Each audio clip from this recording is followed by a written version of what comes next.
Bonjour à tous, j'espère que vous allez bien, je suis ravie de vous retrouver aujourd'hui. Alors cette vidéo s'adresse à vous si vous êtes Gémeaux, si vous êtes ascendant Gémeaux ou si vous avez votre signe lunaire en Gémeaux.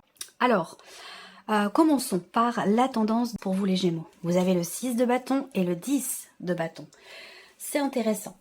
C'est intéressant parce que c'est un mois où vous allez pouvoir réussir à vous défaire d'une situation, d'une problématique, de quelque chose que vous viviez comme un fardeau.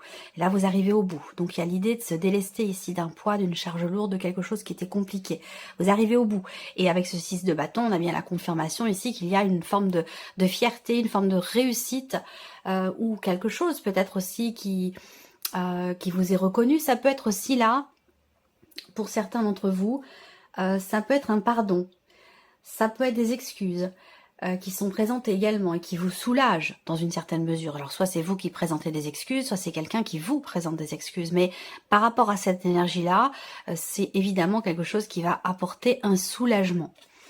Alors, on va voir de quoi il retourne ici au niveau... Alors, on commence par la vie émotionnelle et sentimentale avec le petit Lenormand. Alors, vie sentimentale...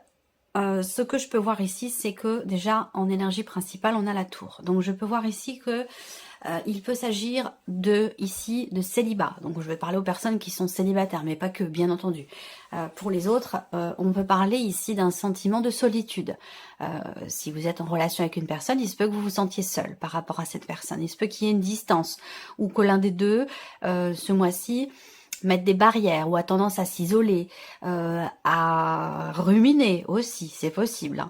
En tout cas, voilà, on parle de solitude de manière générale avec la carte de la tour en énergie centrale. Ce que je peux voir là, c'est aussi le fait que sur ce mois, vous allez réfléchir, vous allez essayer de prendre du recul ou entreprendre en tout cas des actions pour réussir à prendre du recul face à une problématique que vous rencontrez, face à un blocage qui est vécu ou qui est ressenti émotionnellement, que ce soit en vous, que ce soit dans le cas d'une relation. Là, il y a vraiment cette idée de vouloir, d'être déterminé à réussir à prendre de la hauteur ou à prendre à voir les choses peut-être sous un autre angle, ça me fait penser à l'énergie du pendu, pour essayer de contourner, de dépasser ou de surmonter un blocage ou une problématique qui est rencontrée émotionnellement ou dans le cas d'une relation. Ce que je peux voir là, c'est qu'aussi, il y a cette notion également de travail et d'effort. Alors, soit vous allez effectivement entreprendre un travail sur vous-même, soit il va s'agir ici d'essayer de pousser les murs, de briser la glace, d'essayer il y a vraiment cette idée de travailler à quelque chose, de fournir un effort pour pouvoir se rapprocher de l'autre. Voilà, pour pouvoir se rapprocher de l'autre. C'est vraiment ça, pousser les murs, briser la glace. On a cette notion d'effort et de travail qui est fournie en ce sens. C'est par rapport à quelqu'un qui est très très proche de vous, ça peut être par rapport à une personne de la famille, votre conjoint, votre partenaire, la personne de votre cœur. Il y a vraiment une notion de proximité entre vous. Hein. Voilà. Après, on voit qu'il y a des considérations aussi administratives là. Alors, est-ce que vous êtes affecté, investi émotionnellement par des démarches officielles, juridiques, administratives dans lesquelles vous rencontrez effectivement peut-être des problèmes. Avec la carte du Mont, effectivement, il y a une certaine lenteur dans les événements, complications, les choses n'évoluent pas comme elles le devraient ou comme vous l'auriez souhaité ou attendu. Voilà. Alors, on regarde avec le tarot. La reine de bâton.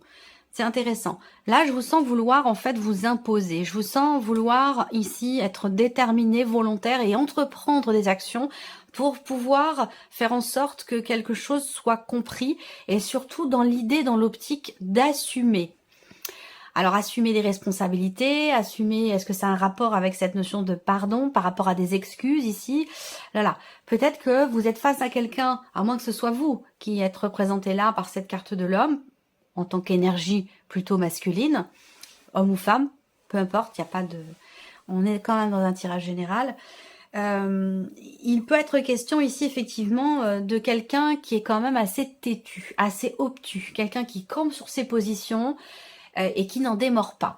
Donc j'ai la sensation qu'il va être question d'essayer de dépasser ça pour des excuses, pour un pardon, pour se rapprocher, pour briser la glace, ce que je viens de vous présenter ici. Il se peut que ce soit par rapport à une personne une personne qui est Sagittaire, Lion ou Bélier. 7 de coupe. On voit qu'il y a de la confusion. Il y a de la confusion, il y a des doutes, il y a ici un manque de clarté aussi par rapport aux choix, aux décisions qui pourraient être prises. Le 7 de coupe, pour moi, il va représenter vraiment le fait qu'il puisse y avoir, à un moment donné, il y a de la déception, il y a des désillusions aussi peut-être. Hein. Le 7 de coupe peut représenter aussi cette énergie-là. Comme vous le savez, je le précise régulièrement, pas forcément dans toutes les vidéos, mais c'est important de savoir entendre les choses. Que dans une guidance, on n'est pas au pays des bisounours. Vous présentez toujours le beau, le positif, c'est pas ça qui va vous faire évoluer, qui va vous faire avancer. C'est pas ça qui va vous aider. Il s'agit de se confronter au principe de réalité. Il s'agit de vivre les choses en conscience. Et on sait très bien, vous comme moi, que la vie n'est pas le pays des bisounours. Voilà. Donc il y a des choses parfois qui sont compliquées. Il y a des choses qui sont difficiles. Il y a des choses qu'on n'accepte pas. Il y a des choses qui mettent en colère. On n'est pas toujours au meilleur de sa forme. On n'est pas toujours au top. Et voilà. Et le savoir, le voir et savoir l'entendre et le reconnaître, eh bien c'est déjà une partie du travail qui est fait. C'est déjà une grande évolution en soi. Donc on voit qu'ici, avec ce 7 de coupe, il y a une désillusion, une déception. Il y a peut-être aussi cette idée de se dire « Ah là là, je sais pas quoi faire, je sais pas comment agir, je sais pas comment réagir aussi émotionnellement, parce que j'ai peur de me tromper, j'ai peur de me faire avoir ou j'ai peur d'être déçu. » Voilà, il y a quelque chose de cet ordre-là. Et je pense que par rapport à ça, il y a vraiment cette idée de prendre du recul. Alors soit c'est ce que vous allez faire, soit c'est un conseil qui vous est donné là. Mais de vraiment d'essayer de prendre un petit peu de hauteur pour avoir une vue d'ensemble et pour voir les choses sous un autre angle, d'une manière différente. Et avoir des perspectives du coup différentes aussi. Ça peut vous aider également peut-être à se positionner. Le 7 de coupe, c'est le fait qu'il y ait aussi plusieurs éléments qui se présentent à vous et qui vous demandent, dans une certaine mesure, de choisir, de décider, de vous orienter plus vers quelque chose ou plus vers quelqu'un. Et ce 7 de coupe représente le fait que toutes ces possibilités, tout ce qui se présente à vous, c'est le fait qu'il y ait cette multiplicité qui vous met quelque part un peu dans la confusion, j'allais dire. Donc prise de recul très importante par rapport à ça. En même temps, vous avez la reine de bâton quand même, donc il y a cette confiance en vous qui est présente. Vous savez quelque part ce que vous avez à faire. La confusion, elle peut être plus sur le plan émotionnel, quelque part, dans les ressentis. En tout cas, avec la reine de bâton, c'est quand même quelqu'un qui est dans la maîtrise de soi, la compréhension de soi. C'est quelqu'un qui a confiance aussi, donc voilà. Là, il y a cette confiance quelque part ici dans les actions que vous menez, dans ce que vous faites concrètement pour régler une problématique ou pour prendre du recul par rapport à un blocage, qu'il soit émotionnel ou autre. Alors c'est intéressant, le 10 d'épée. Le 10 d'épée, c'est l'idée de pouvoir souffler quelque part. Le 10 d'épée, c'est le fait d'arriver au bout, ici, d'une phase, d'une situation, d'une problématique. Je pense que là, vous allez finir par surmonter ici ce qui bloque, que ce soit émotionnel ou par rapport à un sentiment de solitude.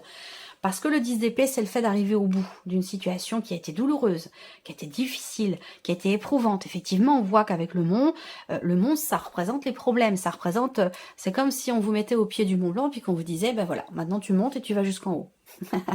Alors forcément, ça va pas être simple, à moins que vous soyez expert en la matière et que pour vous c'est un jeu d'enfant. Mais je ne crois pas. Même pour les plus aguerris, c'est quelque chose de très compliqué. Donc là, au bout, vous arrivez au bout avec le 10 d'épée, c'est intéressant. Je pense que ce qui est intéressant aussi, c'est cette reine de bâton. C'est cette... vous gardez... vous restez la tête haute, vous restez... il y a cette confiance en vous, quelque part ici, malgré... peut-être un sentiment de solitude, malgré une déception par rapport à un divorce aussi pour certains d'entre vous, des considérations juridiques, administratives, il peut y avoir des retards, des choses qui sont reportées, qui sont bloquées, ça se passe pas comme prévu. Voilà, quelle que soit votre situation ici, je pense qu'avec les reines de bâton, en fait, il y a vraiment cette confiance en vous qui est là, qui est présente. Donc ça va grandement vous aider dans les actions que vous avez à entreprendre, dans cette prise de hauteur, de recul, pour arriver au bout de quelque chose qui a été quand même, pour vous, dans ce que vous vivez ou dans ce que vous ressentez, qui a été quand même éprouvant. Voilà. Alors, le travail, vie active et vie professionnelle. Si vous ne travaillez pas, ça va représenter vos démarches. ce que vous faites de vos journées, vos activités, ce que vous entreprenez. Et pour les autres, ce sera la vie pro. Alors, ici, il y a une notion d'ouverture. Avec le jardin, il y a des interactions ici. Donc des interactions dans le cadre d'un projet ici, pour créer son entreprise, pour se mettre à son compte, ou pour un autre projet, quel qu'il soit, professionnel. On voit que là, il est question d'avoir affaire à une personne ou même plusieurs personnes. Il va s'agir ici vraiment d'interactions sociales pour mettre en place un projet. Alors le serpent, pour moi, ça va représenter le fait qu'il puisse y avoir des petites contrariétés. Pour d'autres ici, dans la sphère professionnelle, et particulièrement dans le cadre d'une équipe de travail, avec des partenaires professionnels, on peut avoir ici l'idée que quelques petites tensions, des jalousies, une personne peut-être qui vous envie ou qui vous jalouse parce que ici il y a peut-être cette notion d'indépendance. Vous avez plus d'indépendance que les autres. On vous fait plus confiance. Et ça peut être quelque chose qui n'est pas forcément bien vécu par là ou les personnes qui vous entourent dans la sphère professionnelle. Donc il peut y avoir des petites jalousies comme ça. On voit que là il y a quelque chose qui vous tracasse aussi. Alors le serpent, ça va représenter aussi les contrariétés sans pour autant que ce soit non plus important ou dramatique. Il y a des petites choses à régler. Il peut y avoir ici des contrariétés ou une déception par rapport à quelque chose de financier aussi pour certains d'entre vous dans la sphère professionnelle. On voit que vous êtes tracassé aussi. L'idée d'une problématique, d'un tracas ici, qui est toujours encore par rapport à un projet ou par rapport à l'aspect financier de votre vie professionnelle. Il y a des inquiétudes aussi, peut-être que parce que vous avez un voyage à faire, vous avez un déplacement professionnel avec peut-être une ou plusieurs personnes, et ça c'est quelque chose que vous appréhendez peut-être parce que vous n'êtes pas forcément en très très bon terme avec une ou plusieurs de ces personnes, et ça peut être quelque chose que vous appréhendez. On regarde ici avec le tarot, vie active et professionnelle pour vous les Gémeaux. Le roi de coupe, c'est très bien. Parce que le roi de coupe, c'est vraiment quelqu'un qui gère bien. Il y a l'idée de savoir se contenir face aux jaloux, face aux médisances, face aux contrariétés. Avec le roi de coupe, on gère, on accepte, on comprend, on accueille. Il n'y a pas de débordement. Il n'y a pas de débordement, il n'y a pas de... malgré les contrariétés ici ou ce qui vous préoccupe, ce qui est problématique pour vous dans le travail, avec le roi de coupe, vous gérez. Vous gérez parce que vous comprenez, parce que vous conscientisez. Donc, on a une notion de stabilité émotionnellement par rapport à des blocages, des contrariétés ou quelque chose qui, effectivement, qui vous tracasse. Alors, il y a une certaine confiance ici en vous-même. Là, il y a quelque chose qui est aussi très investi émotionnellement. Investi émotionnellement, mais dans le même temps, vous gérez bien les choses. Le 10 de bâton, là, je pense que il y a quelque chose qui se recadre là. Il y a un soulagement. Et le 10 de bâton, il est dans les énergies principales, soulagement, vous voyez, avec le 6 de bâton. Donc il y a une réussite par rapport à ce 10 de bâton.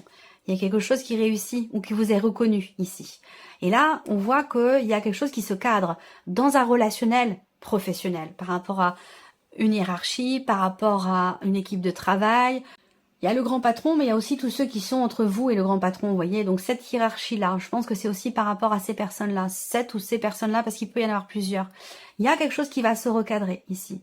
Quelque chose qui va se remettre en ordre. Et vous êtes tout à fait confiant pour ça. En tout cas, vous gérez bien la situation dans le fait de pouvoir souffler un petit peu, par rapport, encore une fois, à des interactions sociales, professionnelles, qui peuvent être un petit peu compliquées. On a du mal à partager, à donner, à échanger avec certaines personnes. C'est vécu comme un poids, c'est vécu comme... c'est pesant, quoi. C'est pesant. Et je pense que là, il y a l'idée de mettre des limites, en fait, de poser un cadre, de poser des limites, de se préserver. Pas d'animosité, pas du tout, mais voilà... On pose un cadre très clair et on pose des limites. Et c'est ce qui permet de vivre les choses bien ou de les vivre mieux au niveau d'un relationnel professionnel. Ouais, voilà. Alors, on va regarder les finances pour vous, les Gémeaux. Matériel et financier. Alors, là, on a des démarches entreprises ou des réponses qui arrivent suite à des démarches qui sont ou qui ont été entreprises en rapport avec une dimension familiale. Donc, est-ce que c'est par rapport à... il y a quelque chose de positif aussi par rapport à l'assurance maladie. par rapport à un remboursement, par rapport à un paiement, pour un arrêt maladie, ou voilà, à vous de voir à quoi ça correspond. Hein. Mais on a quelque chose de positif par rapport à ça. Là, ce que je vois, c'est qu'il y a de très bonnes nouvelles aussi concernant un projet, concernant quelque chose qui est en train de se mettre en place pour vous, et qui bien sûr demande un investissement soit matériel, soit financier, puisqu'on est dans cette partie-là. Il y a de très bonnes nouvelles qui arrivent à vous. Vous allez recevoir, au travers de ces nouvelles, une confirmation, et c'est en rapport avec la naissance de quelque chose, la naissance d'un projet, ou de quelque chose que vous êtes en train de mettre en place. Donc on a quand même ici une énergie positive. Là, il y a, si on parle purement et simplement de l'aspect financier de votre vie, on a une notion quand même de stabilité, quelque chose de sain, soit parce que vous entreprenez les démarches qu'il faut pour que les choses soient claires, que la situation soit claire ou clarifiée, et pour que vos finances restent stables et quelque chose d'équilibré. Voilà. On regarde avec le tarot. Voilà, le 6 de bâton vient aussi, vous voyez, l'argent et le travail, là, c'est complètement relié. Et je vous en ai parlé ici par rapport à la sphère pro, puisque dans les énergies principales, vous avez le 6 de bâton et le 10 de bâton. Donc, vous voyez, le 10 de bâton est ressorti dans le travail et la réussite, le 6 de bâton, dans la sphère matérielle ou financière. Donc là, on a un succès. On a une réussite, il y a quelque chose qui est reconnu. Alors là, on peut reparler de reconnaissance, quelque chose qui peut avoir un lien avec l'ascendance, la descendance, reconnaissance de paternité, reconnaissance en lien avec quelque chose de généalogique, ou par rapport à des démarches ici, ou des recherches, ou quelque chose qui est en lien avec la famille et les liens du sang. On a quelque chose qui se met en place, quelque chose qui réussit, quelque chose qui vous est reconnu, qui va dans votre sens. Donc de bonnes nouvelles, puisqu'on parle également ici de réussite. Là, financièrement, je pense aussi que c'est en rapport là à une pension alimentaire ou une aide financière qui est en rapport avec la famille ou par rapport peut-être à l'un de vos enfants. C'est possible également. Auquel cas, c'est par rapport à quelqu'un qui est l'un de vos enfants qui est poisson, cancer ou scorpion. C'est possible. Là, on a ici encore une fois une notion de réussite, une notion de fierté dans les démarches qui sont entreprises pour un projet, pour la naissance de quelque chose qui vous tient beaucoup à cœur. On parle d'un commencement ici, hein, d'un début de quelque chose, d'un commencement par rapport à un projet. On a une belle énergie par rapport à ça. Et là, on a la tour. Mais la tour, pour moi, qui est bien accompagnée. Donc, comme je le dis toujours, la tour, c'est pas qu'une énergie négative. Hein. C'est vrai, quand on la voit comme ça, la carte, bon, c'est pas de très très bon augure. Mais voilà, comme toutes les cartes du tarot, elles ont un aspect positif et un aspect un petit peu plus négatif. Donc, cette carte-là, pour moi, va représenter une mise en lumière, une compréhension, une prise de conscience, un inattendu, un événement imprévu, mais qui va dans le bon sens, puisqu'on a la réussite ici, le succès, et que l'on a le soleil qui représente également la notion de succès. Donc là, vous allez recevoir des nouvelles complètement inattendues, qui viennent vous confirmer quelque chose en rapport à un projet, à un début de quelque chose, ou en lien avec la famille, pension alimentaire, aide, alors ça peut être aussi par rapport à une invalidité. Je ne sais pas pourquoi on m'en parle, parce que bon, ce que je vous dis n'a pas forcément rapport toujours avec les cartes, évidemment, mais il y a quelque chose aussi en rapport avec une invalidité pour certains d'entre vous. Voilà. Donc un inattendu, une surprise, mais qui est positive pour moi. Hein. Il y a une situation qui s'assainit et qui s'éclaircit. Voilà. Allez, on termine pour vous les Gémeaux, avec la surprise et l'inattendu. Qu'est-ce qui pourrait se passer de surprenant, d'inattendu pour vous les Gémeaux? Alors, ça peut concerner une signature de contrat, ça peut concerner des papiers, des documents très importants. On voit qu'il y a quelques contrariétés ici. Contrariétés en rapport avec cette signature ou ces papiers, parce que peut-être qu'il faut que vous recommenciez certaines démarches ou que vous allez être amené à devoir vous déplacer. Là, on voit qu'il y a de la contrariété, de l'énervement, de l'agacement en rapport avec effectivement un déplacement à faire ou des démarches encore soit à recommencer, soit il manque quelque chose. Mais voilà, pour pouvoir signer, conclure quelque chose ou pour des papiers ou des documents importants. La surprise et l'inattendu, c'est aussi l'idée de réussir à quelque chose ou de débloquer quelque chose dans un relationnel de couple ou dans un relationnel de fratrie, donc entre frères et sœurs ici. Avec la clé, on trouve des solutions, on réussit quelque chose. C'est l'énergie de la clé, c'est une énergie de toute façon extrêmement positive. Voilà. Ça peut être des bonnes nouvelles qui arrivent à vous aussi, des nouvelles d'un succès ou d'une réussite. Surprise inattendue avec le tarot. Alors, ça peut concerner la famille, le foyer, votre chez vous, votre maison.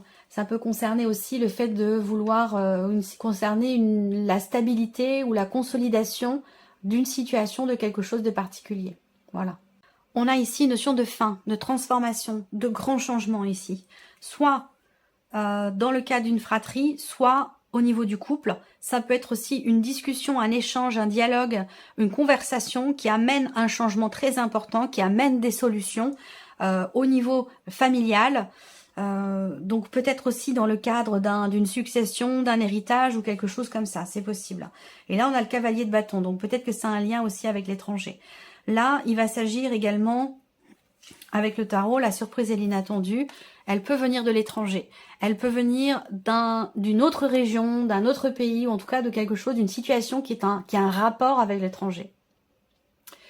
Et peut-être aussi un rapport avec une personne qui est d'un signe de feu, Sagittaire, Lion ou Bélier.